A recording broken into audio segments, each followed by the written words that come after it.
하나님의 말씀을 함께 보겠습니다. 요한계시록 4장 1절부터 11절 말씀입니다.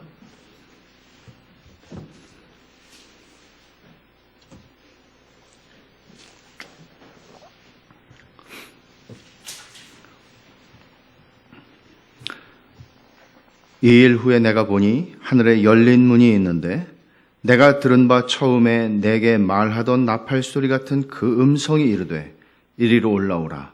이후에 마땅히 일어날 일들을 내가 네게 보이리라 하시더라. 내가 곧 성령에 감동되었더니 보라, 하늘에 보좌를 베풀었고 그 보좌 위에 앉으신 이가 있는데 앉으신 이의 모양이 벽옥과 홍보석 같고 또 무지개가 있어 보좌에 둘렸는데 그 모양이 녹보석 같더라. 또 보좌에 둘려 24 보좌들이 있고 그 보좌들 위에 24 장로들이 흰옷을 입고 머리에 금관을 쓰고 앉았더라. 보좌로부터 번개와 음성과 우레소리가 나고 보좌 앞에 켠 등불 7이 있으니 이는 하나님의 7 영이라.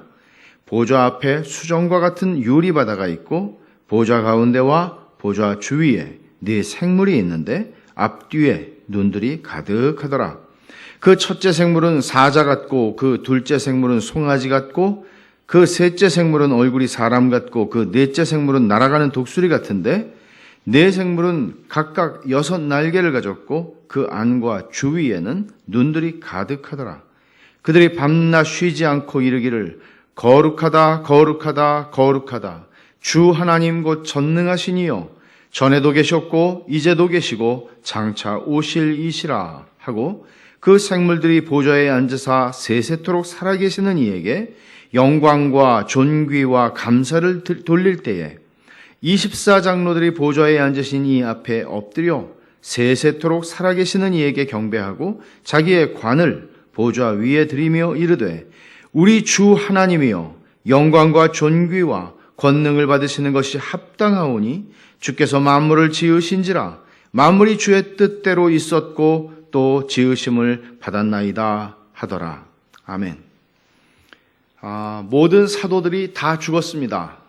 이제 한 사람, 요한이 90대의 나이가 되어서 반모섬에 유배되어 와 있습니다. 그날은 주일이었습니다. 요한이 외롭게 홀로 하나님 앞에 예배를 드리고 있었을 것입니다. 그에게 얼마나 많은 자유가 주어졌었는지 우리는 알지 못하지만 분명히 요한은 하나님 앞에 그 주일을 기억하고 하나님을 예배하고 있었을 것입니다. 그 순간 요한은 성령에 감동되어서 영광을 입으신 주님을 보게 됩니다. 그리고는 요한은 그 발 앞에서 엎드려져 죽은 자와 같이 되었다. 그렇게 요한계시록 1장 17절은 말씀합니다. 이 장면을 어떻게 말로 형용할 수 있을까요? 요한이 보았던 그 영광의 주님, 그 전에 그가 만났던 분은 육신에 가리워져 있었는데 영광을 받으신 주님은 우리가 이미 살펴본 것과 같이 그는 두려워서 그 경외감으로 그 앞에 죽은 자와 같이 엎드려졌습니다. 이 장면을 말로는 다 설명할 수 없을 것 같습니다. 근데 이게 다가 아니었죠. 주께서 주시는 환상은 이어졌습니다. 요한은 4장 1절에서 하늘에 열린 문을 보게 됩니다. 그리고 바로 처음에 들었던 그 나팔 소리 같은 그 음성을 또 듣게 되죠. 주님의 음성입니다. 처음에 그가 나팔 소리 같은 음성을 들었을 때 이게 무슨 소리지 하고 돌아보았을 때 그는 주님을 봤었죠. 주님의 음성입니다. 요한이 그렇게 사랑했던 그분의 음성입니다. 말씀합니다. 이리로 올라오라. 이후에 마땅히 일어날 일들을 내가 네게 보이리라 말씀합니다. 그리고 요한은 성령에 감동되어, 말하자면 그가 육신으로 올라갔다는 이야기는 아니죠. 성령에 감동되어 천상에 올라갑니다. 그리고 봅니다. 거기에 보좌가 있는 것을 봅니다. 그리고 그 보좌에 앉으신 분이 계신 것을 그는 봅니다. 그리고 뿐만 아니라 그 주변에, 보좌 주변에 있는 천상에 4 생물과 24 장로들의 보좌가 있는 것을 또 보게 됩니다. 그리고 그들이 모든 천군 천사들과 함께 보좌에 앉으시니 하나님께 찬송과 영광과 존귀를 돌리는 예배의 현장을 보게 됩니다. 이것을 역시 우리는 말로 설명할 수 있을 자신이 없습니다. 저는 4장과 5장을 보면서 이걸 어떻게 설교를 해야 되나? 요한이 보았던 그 장면을 성령께서 기록하게 하셔서 기록은 했지만, 그리고 우리가 그 말씀을 읽을 수는 있지만 이걸 어떻게 설명할 수 있나? 성령의 도우심이 아니면 불가능하다는 사실을, 모든 말씀이 그렇지만 더더군다나 이 말씀은 어려웠습니다. 또한 성령의 도우심이 아니면 우리는 이 기록된 말씀 속에 드러난 하나님의 영광을 볼 수 없을 것입니다. 그럼에도 불구하고 우리는 이 말씀을 상고해야 하는데, 성령의 도우심을 구하면서 먼저 이 말씀이 얼마나 구약 성경에 있는 몇 개의 본문과 깊이 연관되어 있는가 하는 것을 살펴보면서 시작하려고 합니다. 이사야, 에스겔, 다니엘, 그들이 보았던 환상과 오늘 사도 요한이 본 이 환상은 너무나 놀랍게 겹쳐집니다. 먼저 이사야 선지자에게 하나님께서 보여주신 환상을 보려면 우리는 이사야 6장으로 갈 필요가 있습니다. 이사야 6장을 한번 볼까요? 이사야서에서는 가장 잘 알려진 본문이죠. 이사야가 선지자로 부름을 받던 장면인데, 그는 성전 안에서 하나님의 영광의 임재를 보게 됩니다. 이사야 6장 1절부터 3절까지 제가 읽습니다.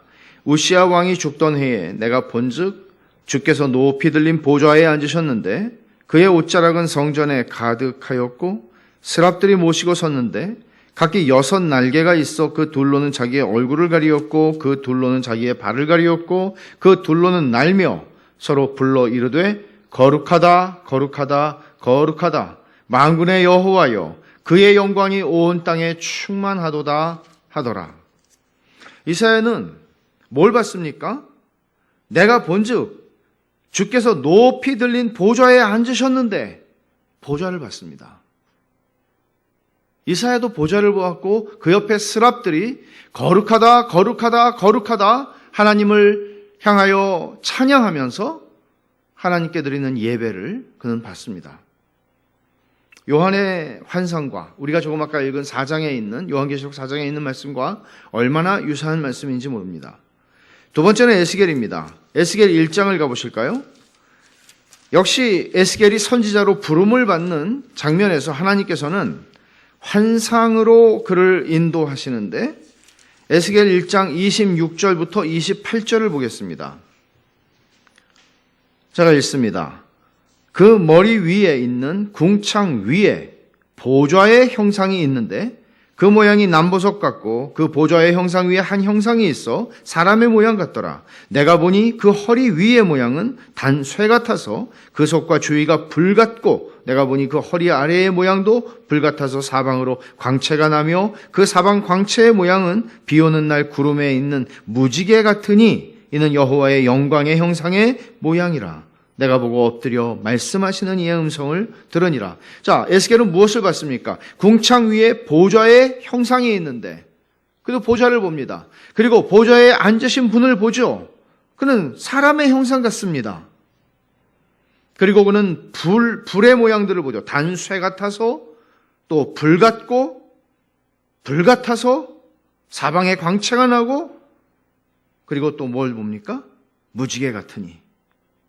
이는 여호와의 영광의 형상의 모양이라.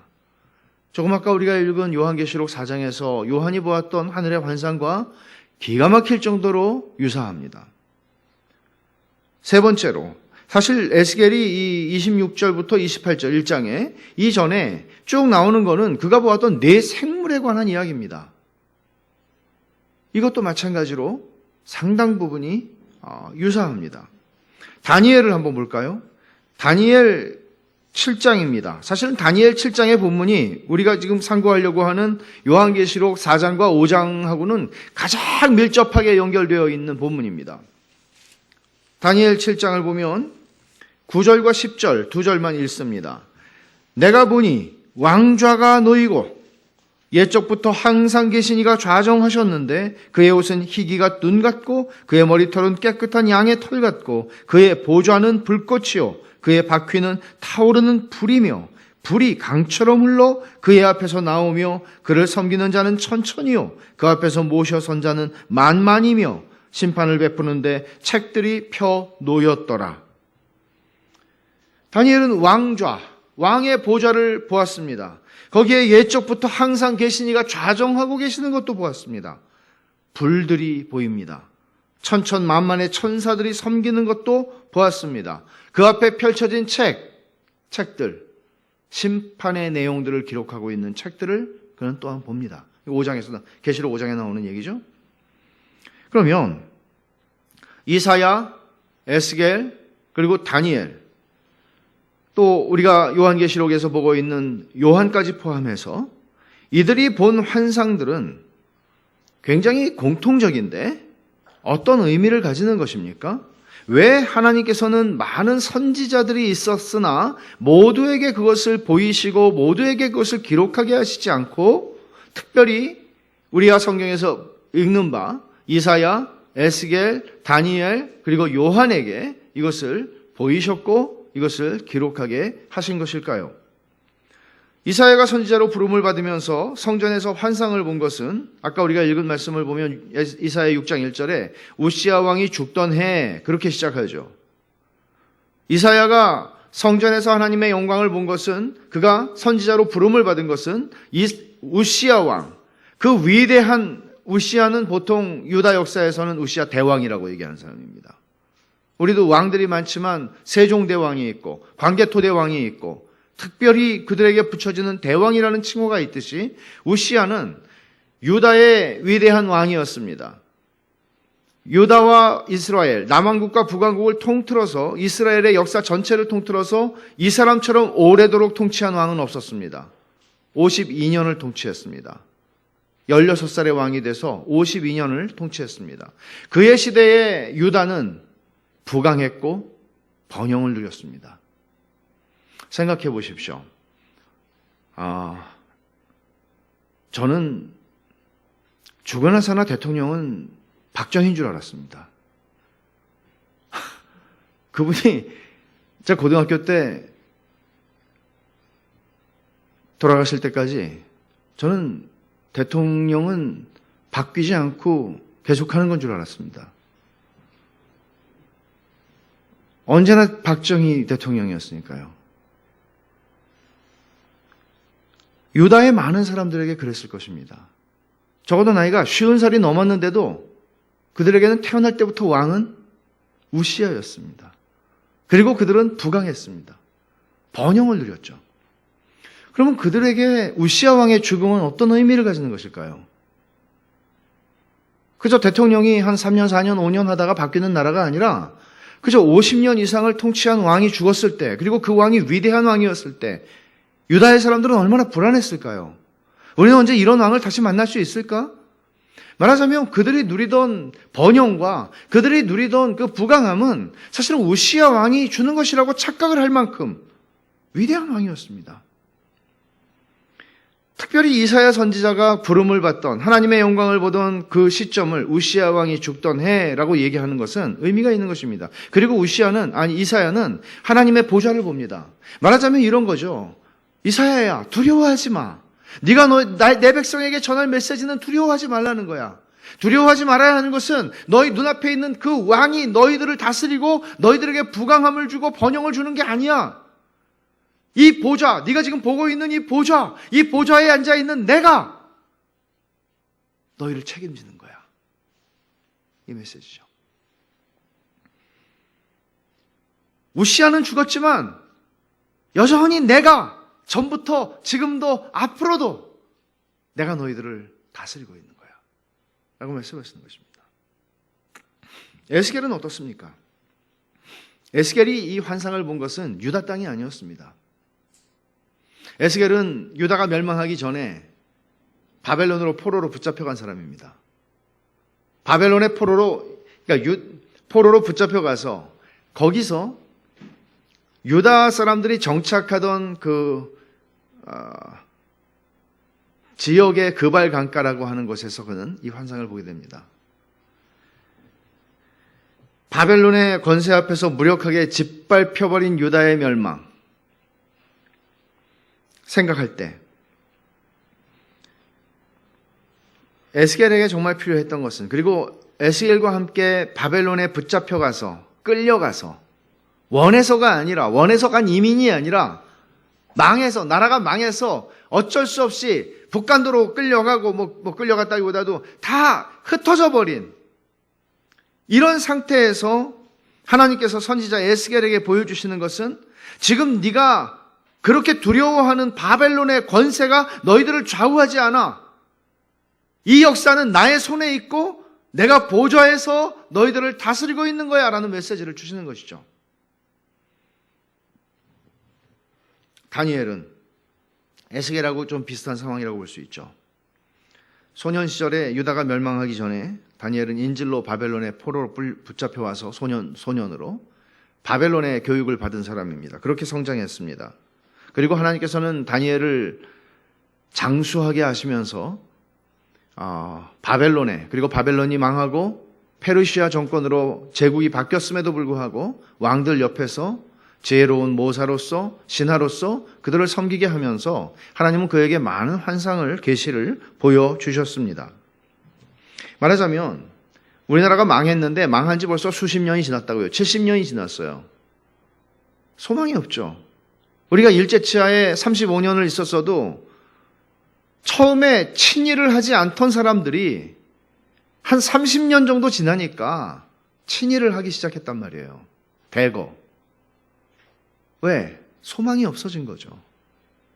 좀 소망이 있으면 1919년에 3.1운동을 할 정도, 그저 우리나라가 먹힌 지 10년 정도 어간에는 소망이 있었다고요.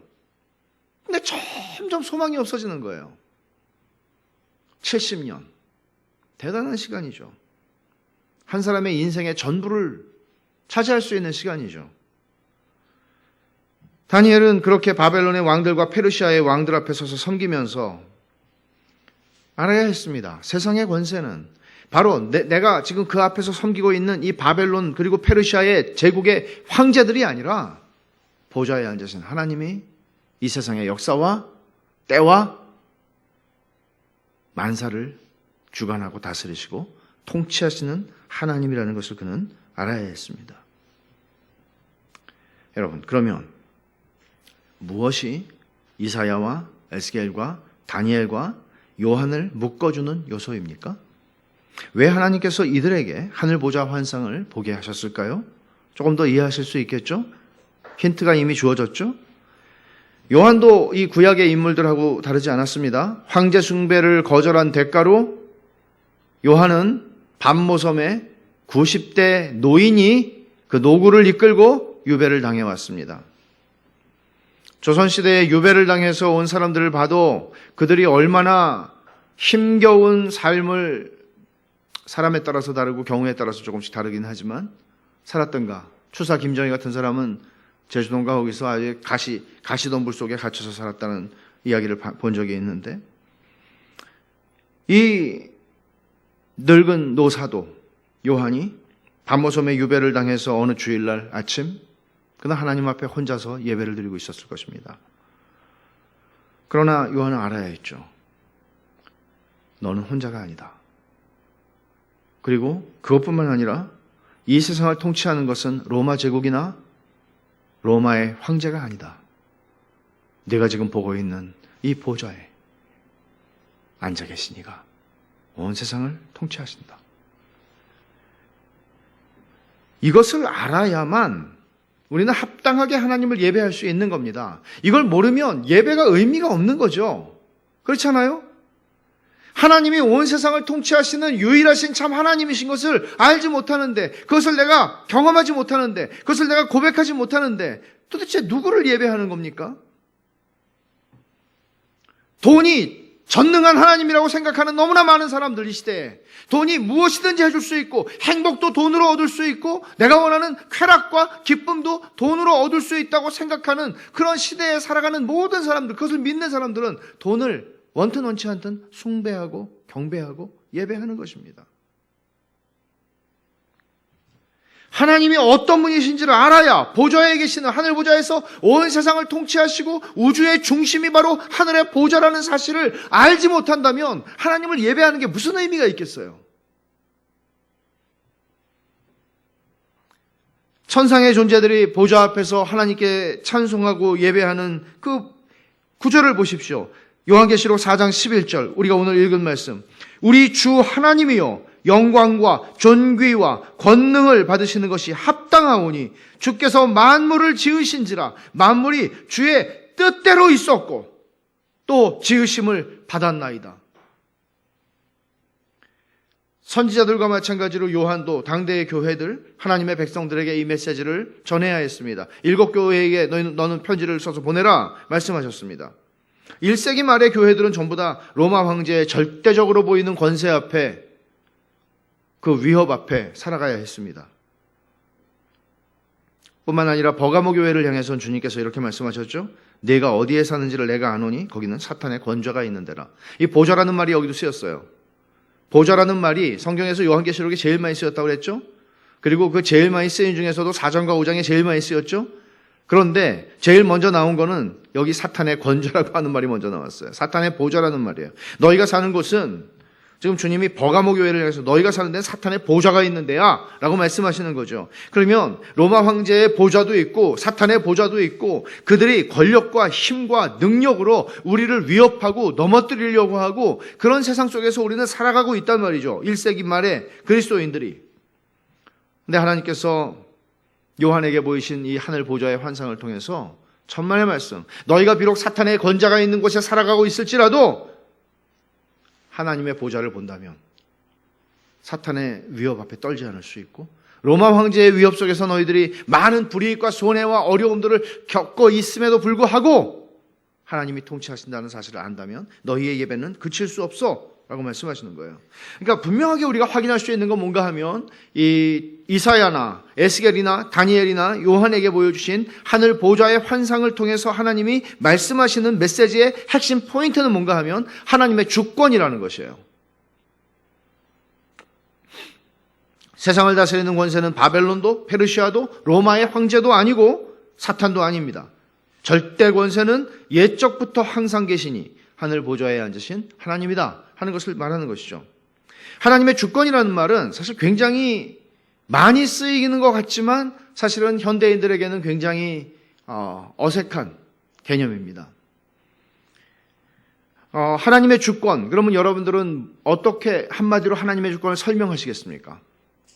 뭐 정의하라 뭐 이거보다도 하나님의 주권, 그러면 여러분은 어떤 생각이 드십니까?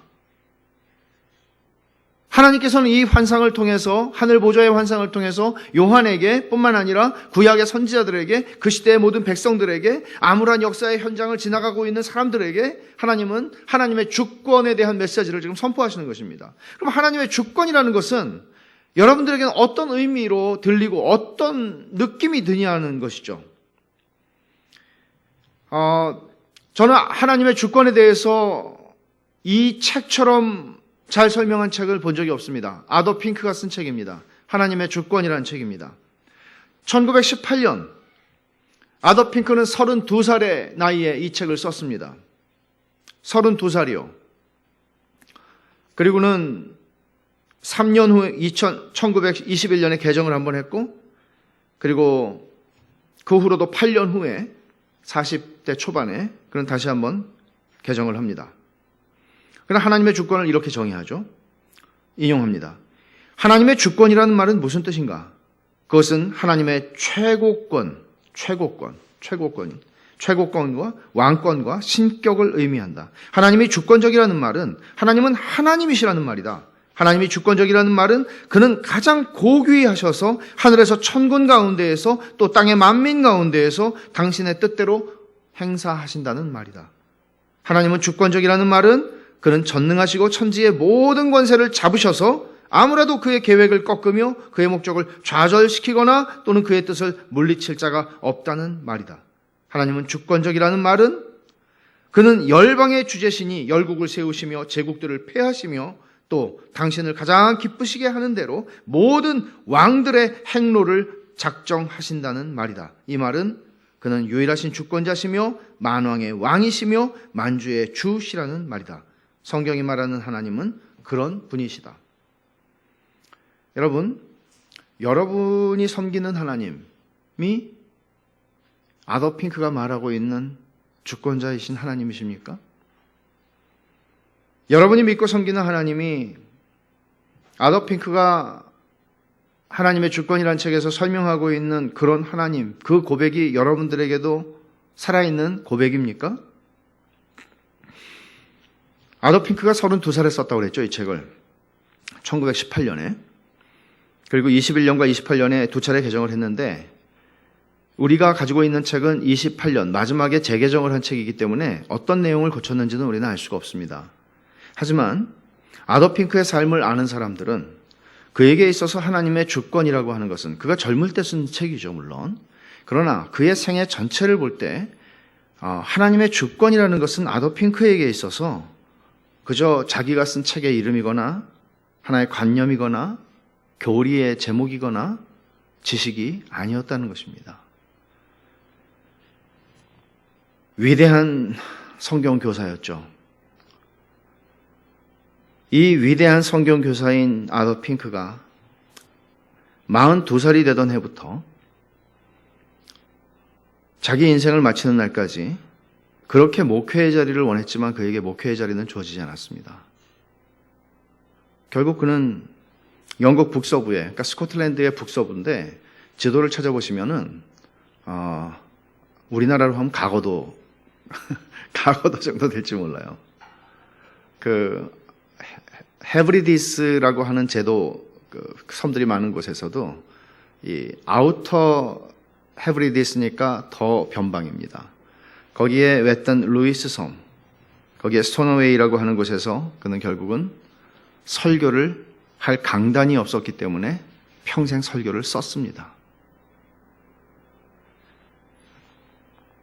그렇게 설교를 쓰는 일에 전념하다가 장례를 치러줄 교회도 없이 외로이 66세의 삶을 마감했습니다. 이언 머레이가 아더 핑크의 전기를 썼는데 유익한 책입니다. 아더 핑크, 부제가 이래요.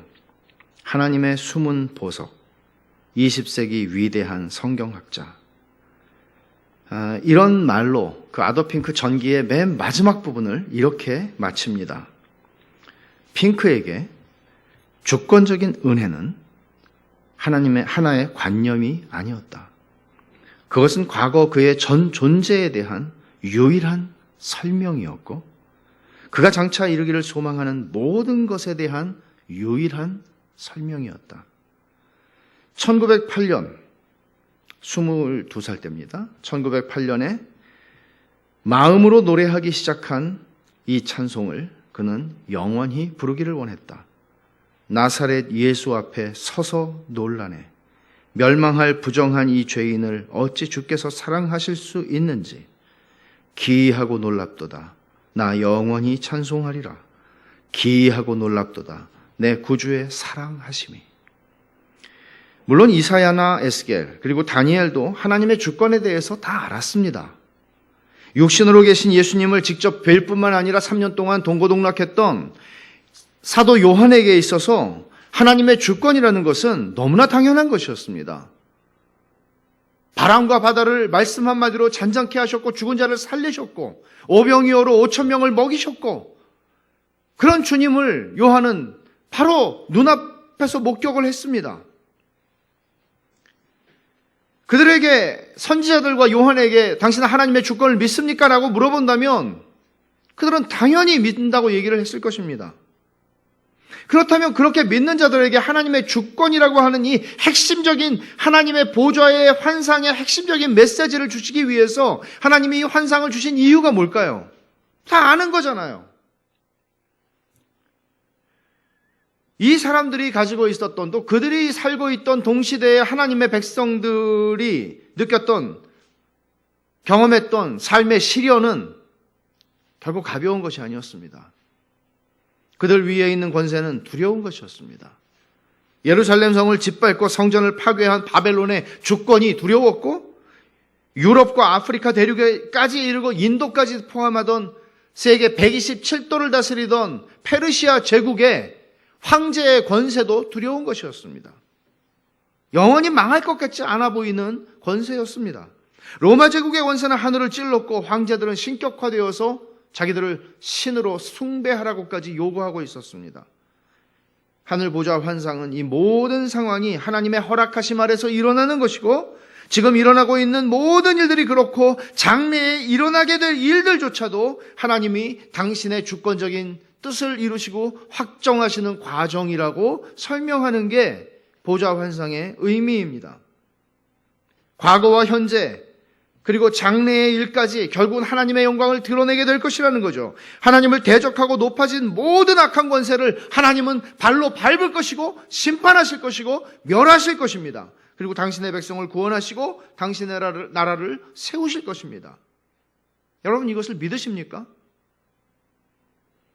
하나님께서 이 역사 속에서 당신의 주권적인 뜻을 이렇게 이루어 가실 것을 반드시 주님이 사도 요한을 부르셔서 이리로 올라오라 그러셨죠. 그리고 뭐라고 말씀하셨습니까? 4장 1절에서 이리로 올라오라. 이후에 마땅히 일어날 일들을 내가 네게 보이리라. 이건 무슨 얘기예요? 장래에 있을 일이라는 의미가 아니라 이것은 필연적으로 역사 속에서 일어날 수밖에 없는, 일어나야 하는 일. 왜? 하나님의 속성과 작정이 있기 때문에 일어날 수밖에 없는 일. 그래요. 하나님께서는 그것을 요한에게 이제 보이십니다. 우리가 보게 될 것입니다. 우리가 겪는 고난이 깊고 개인적이든지 공동체적이든지 민족적이든지 간에 우리가 겪는 고난이 깊고 공동체가 직면하는 환난이 클수록 우리는 하나님의 주권을 믿는다는 것이 큰 도전에 직면하는 것을 경험하게 됩니다. 하나님은 이 구약의 선지자들에게 그리고 요한에게 하늘 보좌의 환상을 보여주셨습니다. 그리고 보좌에 앉아 온 세계를 통치하시는 하나님의 모습도 보게 하셨습니다. 그리고 말씀하시는 것이죠. 지금 너희가 겪고 있는 시련은 로마 황제가 주는 게 아니야. 내가 주는 시련이야. 그러니까 내가 주는 시련이라는 말은 너희가 인내함으로 견뎌야 한다는 말이고 이것이 너희의 유익을 위한 일이라는 말이고 이것이 하나님의 영광을 드러낼 것이라는 말이다. 이렇게 말씀하시는 거예요. 여기에 예외가 없어요, 여러분. 내가 암 선고를 받고 내 가업이 경제적인 파탄으로 무너져버리고 내가 하던 어떤 일들이 다 정말 물거품처럼 사라져버리고 내 성취와 업적들을 다 잃어버리는 일들이 있을지라도 이 세상에 지진이 일어나고 하늘이 무너지는 것 같아도 별일들이 다 일어나는 것 같아도 예외가 없어요. 예외가 없어요. 그 말씀을 하시는 거예요. 정말 그렇다면 결국은 이 모든 것들은 나는 지금 아무것도 이해할 수 없지만 내 머리로는 내 지식으로는 내 지혜로는 깨달을 수 없지만 그러나 하나님은 나의 유익을 위하고 계시는 중이고 하나님의 영광을 드러내시는 중이고 그 과정 속에 우리는 지금 있는 거예요. 염려할 게 없죠. 그래서 성경에서 염려하지 마라, 아무것도 염려하지 마라 하는 얘기는 바로 이런 전제를 가지고 하는 얘기예요. 그저 우리를 심리적으로 잠시 위안을 주기 위한 것이 아니라 하나님이 지금 다 붙잡고 계신단 말이에요. 그러니까 하나님의 자녀들은 염려하지 말라는 거예요. 아무것도.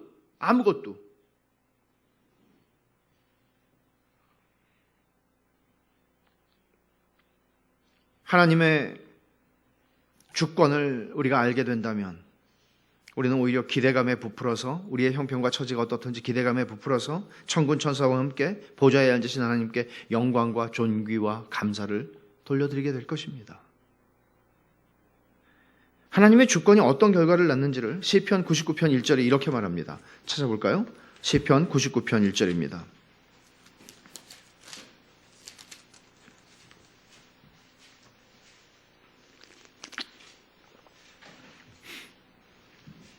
여호와께서 다스리시니, 이게 하나님의 주권이에요. 여호와께서 다스리시니 만민이 떨 것이요 여호와께서 그룹 사이에 좌정하시니 땅이 흔들릴 것이로다.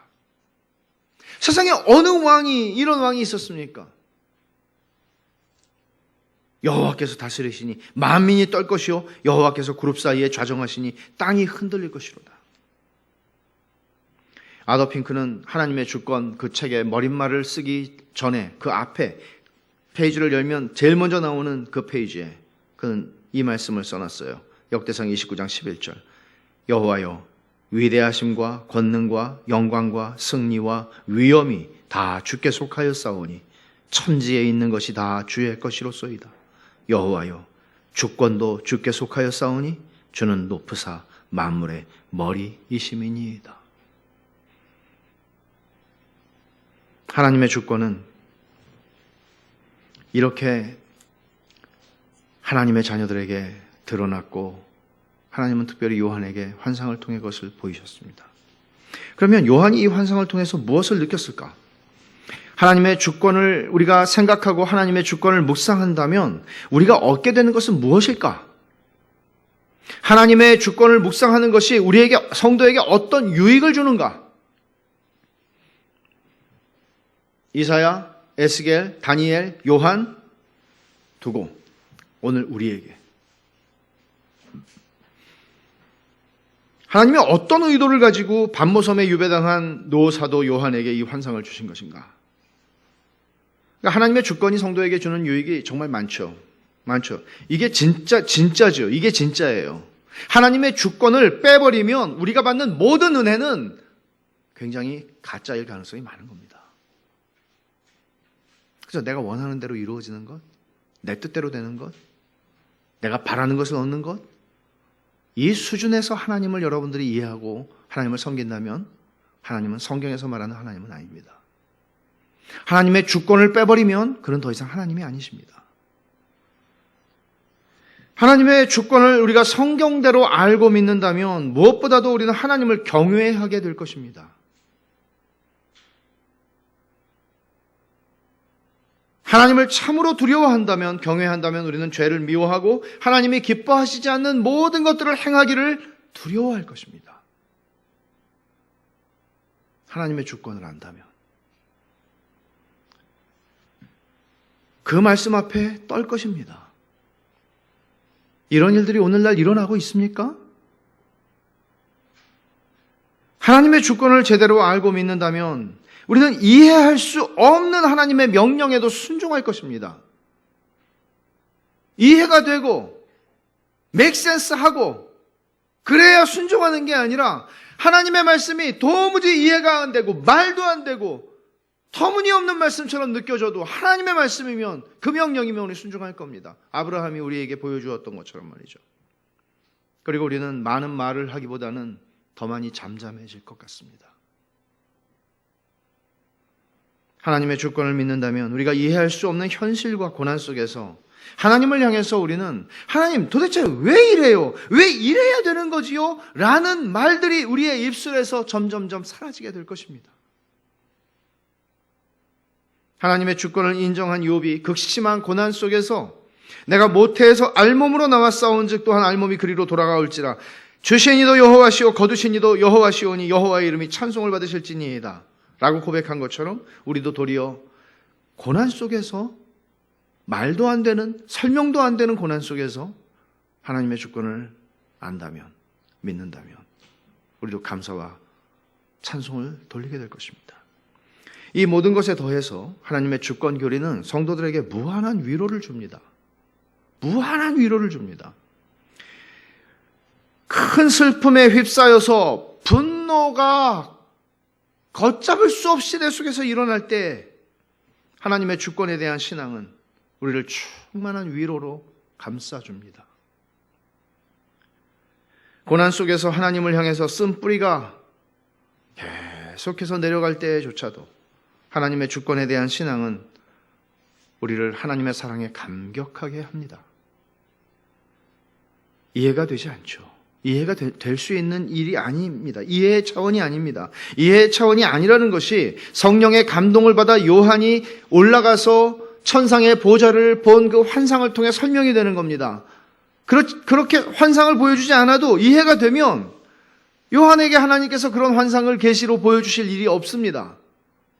이해의 차원을 넘어가는 일이라는 이야기죠. 단순히 하나님의 주권에 대한 교리를 배워서 알고 이해하면 위로가 충만해진다가 아니라, 그게 아니라 봄으로써 믿음의 눈으로 하나님의 영광을, 그 무한하신 권세를, 그 주권을 봄으로써 하나님께서는 당신의 자녀들을 무한하게 위로하십니다. 1세기 말 초대교회 성도들도 그랬고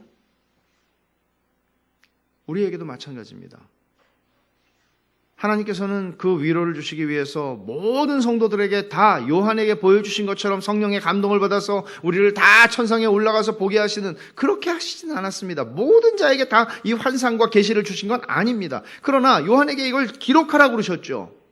왜요?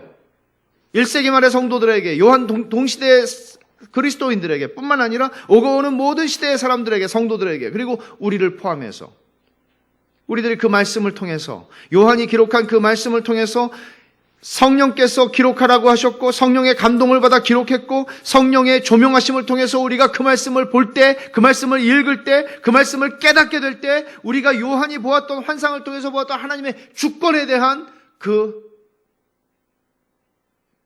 교훈을 얻고 우리들도 그가 감동하고 그가 그 하나님의 주권에 사로잡혔던 것처럼 우리들도 그렇게 될 수 있다는 것이죠.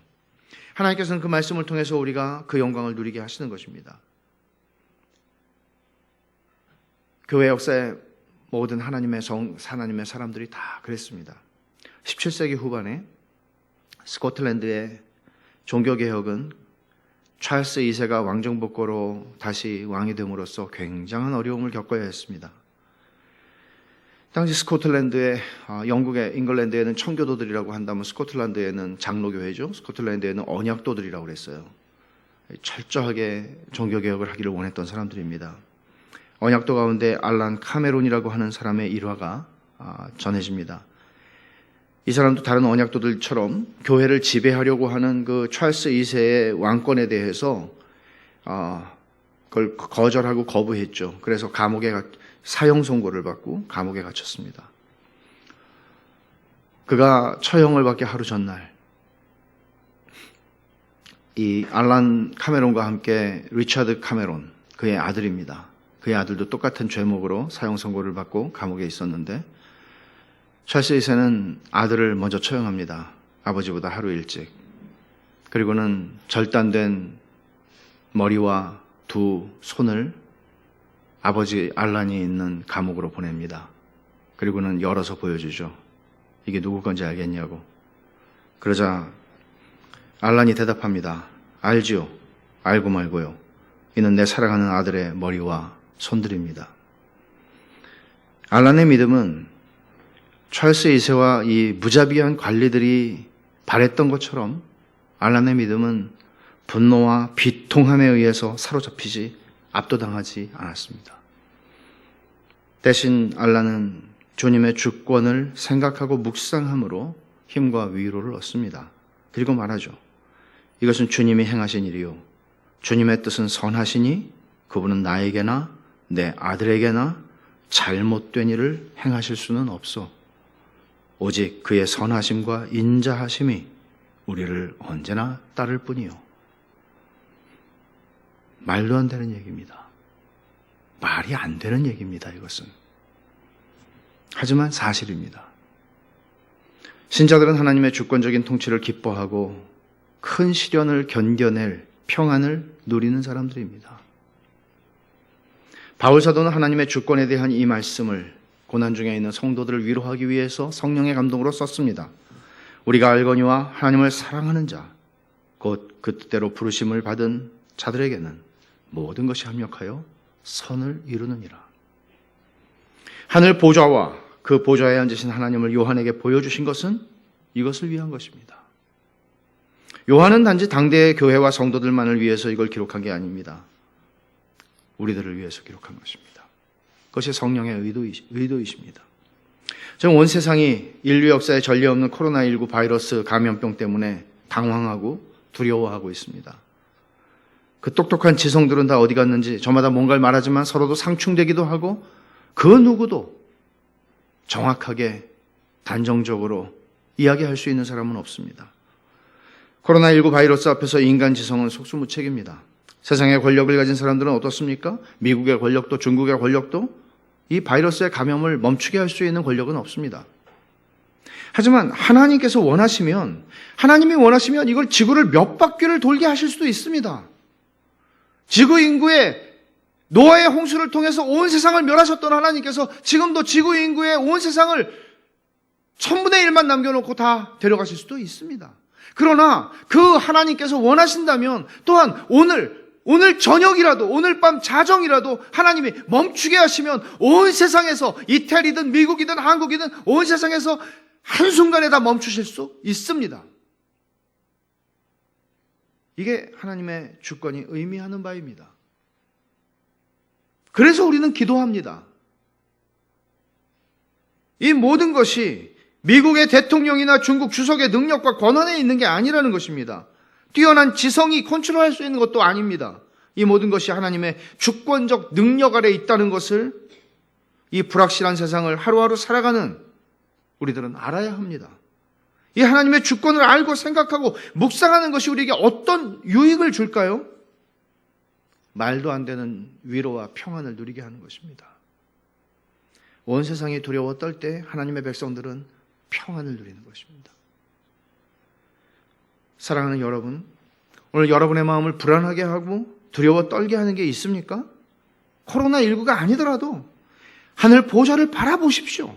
하늘 보좌에 앉은 하나님을 믿음의 눈으로 보십시오.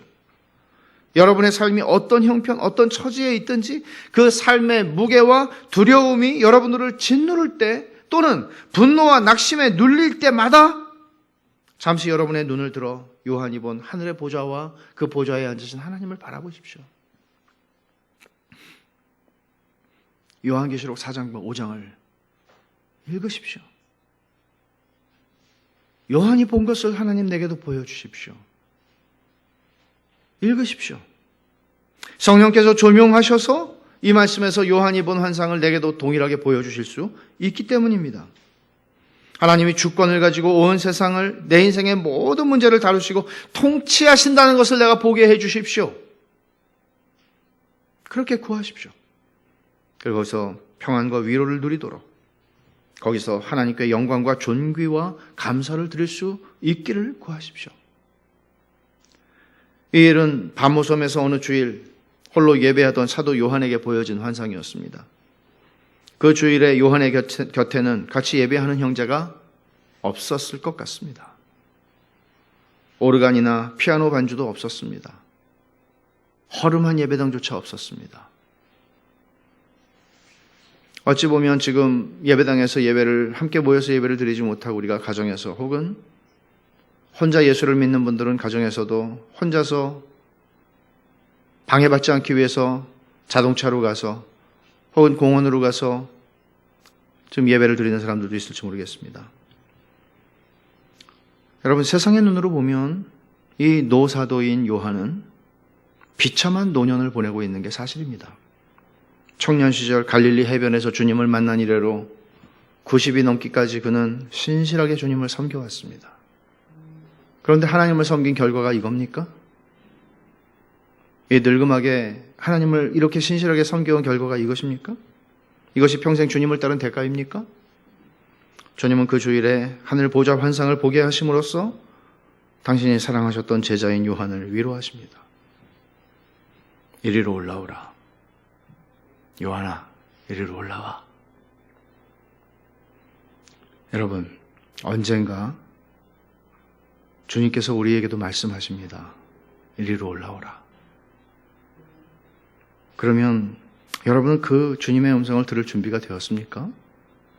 우리 인생을 마치고 주님께로 가게 될 때 우리의 인생의 어떤 시간에 주님께서 사랑하는 아들아, 사랑하는 딸아, 이리로 올라오라. 그러면 우리는 그 음성을 듣고 사랑하는 주님, 영광의 주님을 섬기다가 이제 갑니다. 감격하고 고백하면서 요한이 환상으로 보았던 그 하늘의 몸으로, 물론 부활의 몸을 나중에 입게 되겠지만 우리는 올라가서 영광의 주님을 뵙게 될 것입니다. 그럴 준비가 되셨습니까? 그 음성을 듣고 싶으십니까? 사랑하는 아들아, 사랑하는 딸아, 이리로 올라오라. 수고했어.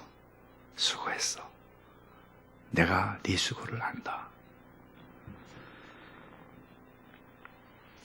그날은 성경의 말씀대로 불현듯 옵니다. 오늘 그날을 준비하고 사십시오. 매일매일 그날을 준비하고 사는 인생은 가장 복된 인생입니다. 그런 성도는 세상에서 가장 복된 일을 감당하고 살다가 주 앞에 가는 사람입니다. 요한, 그분처럼 영광의 주님 앞에 우리 무릎을 꿇읍시다. 기도하겠습니다. 하나님 아버지, 하늘 보좌에 앉으셔서 온 세상을, 역사를 통치하고 다스리시는 하나님 아버지, 오늘 저희들의 인생도, 교회도, 민족도, 국가도, 이 세상이 앓고 있는 이 바이러스도 다 하나님의 다스리심 안에 있음을 알고, 그러기에 저희의 마음이 편안합니다. 하나님 아버지, 하나님이 우리의 유익을 위해서, 당신의 자녀들의 유익을 위해서, 또 하나님의 영광을 위해서 주시지 않는 일은 이 세상에 일어날 수 없고 저희 인생에도 일어날 수 없음을 믿습니다. 지금 많이 힘들어도, 우리의 인생이 왜 이런지 설명할 수 없는 자리에 있어도 하나님의 주권 앞에 엎드려 경배하고 하나님께 영광과 존귀와 감사를 드리게 하옵소서. 이 말씀을 통해서 요한에게 보여주셨던 환상을 통해 저희들도 보게 하시고 알게 하시고 위로를 얻게 하시고 평안을 누리게 하여 주시옵소서. 예수님의 이름으로 기도하옵나이다. 아멘.